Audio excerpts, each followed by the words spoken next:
Welcome back, folks, to yet another episode of Smart Skills Studio.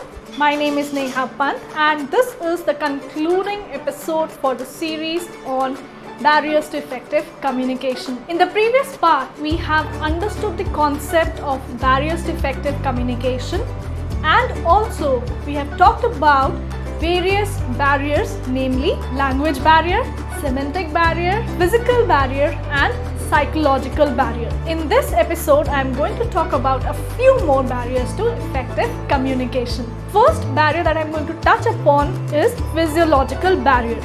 These barriers arise due to the physical health or conditions of the sender or the receiver. For example, if a person is hearing impaired or is unable to speak, it will be difficult for communication to happen if you do not know the sign language. What happens when you have high fever or severe headache?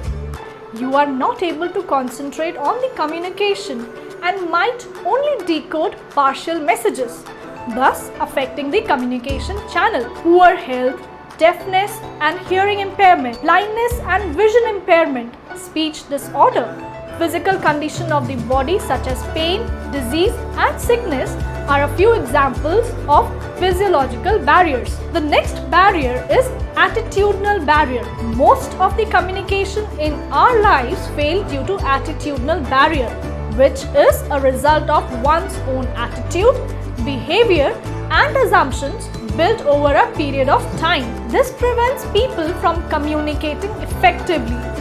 Being a fresher in the industry, it is assumed by seniors working in the organization for years that you are an amateur and would not know things. This might reflect in their communication and approach towards you. Managers interacting with employees with physical disability might communicate with a blocked mindset, as employees with disability are perceived to be less efficient. Stereotyping, selective perception and socio-economic status may lead to attitudinal barriers in communication cycle. The other barrier to communication is cultural barrier. When there is a difference of understanding of the message due to intrinsic values, beliefs, traditions and customs, it is called cultural barrier. For example, in a business meeting, Joseph from America is meeting Akemi from Japan. While having a conversation in the American culture, it is important to make eye contact.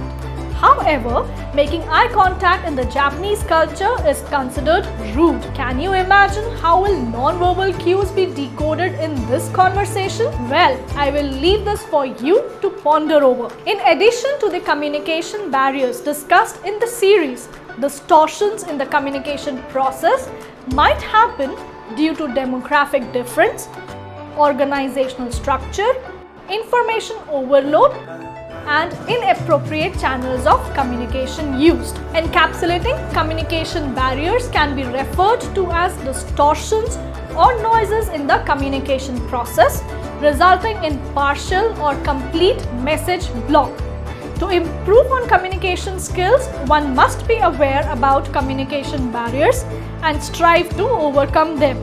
Well, folks, this brings us to the end of the series on barriers to effective communication. I hope you got a better understanding on the concept of the barriers to effective communication. Also learned about the various barriers that affect the communication cycle. Do watch out this space for some interesting episodes lined up for you only on your Smart Skills Studio. Till then, keep learning, keep sharing about Smart Skills Studio with your friends, and do not forget to share your feedback on the comment section below. Till then, bye-bye.